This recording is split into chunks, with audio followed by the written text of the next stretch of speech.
Okay, so this is a study about the behaviours displayed by adolescents and sexual offenders in relation to social networking, and it was done in 2011.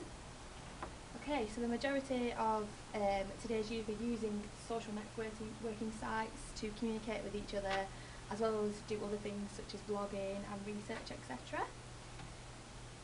Many teenagers have been found to use risky behaviour on social networking sites by posting personal information and sharing photos and things. They also put their address, email address and the school that they attend on there. And they've also found that a lot of teenagers befriend strangers online and sometimes meet up with them offline, which is quite dangerous.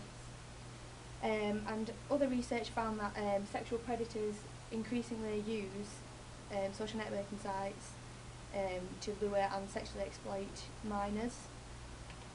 Okay, so the objectives of the study were to find the patterns of risk-taking behaviours displayed by students in relation to Facebook, and also to find patterns of behaviour displayed by sexual offenders who have been convicted of crimes related to their online behaviour.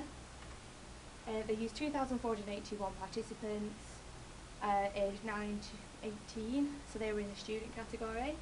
They all took part in the Youth Internet Survey and the Youth Risk Behaviour Surveillance Survey.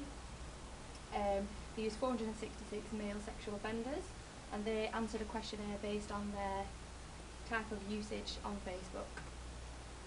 And the results, well, they found that 29% of students reported posting very private information online, 23% reported talking to strangers online, and 28.5% of them used very low privacy settings on their social networking sites. Okay, so for the sexual offenders category, 75% refused to answer when they were asked whether they used social networking sites, even though there was an option to say that they didn't use any, so that suggests that they do use them, they just didn't really want to talk about it. Out of those that did answer the question, so the 25% that did, they admitted to using both MySpace and Facebook, and 66% of them reported initiating the topic of sex within the first conversation with a stranger online, and more than half would disguise their identity when using social networks, and the majority seek to communicate with teenage girls on social networking sites. So, in the discussion, they found that sexual offenders use the same social networking sites as students, and the female teenagers are the prime target for sexual offenders on social networking sites. They also found that sexual offenders can easily disguise themselves and befriend young people, young girls on social networking sites. It's very easy for them to do that. And they found that students should really be using higher privacy settings in order to protect themselves and not befriend strangers online.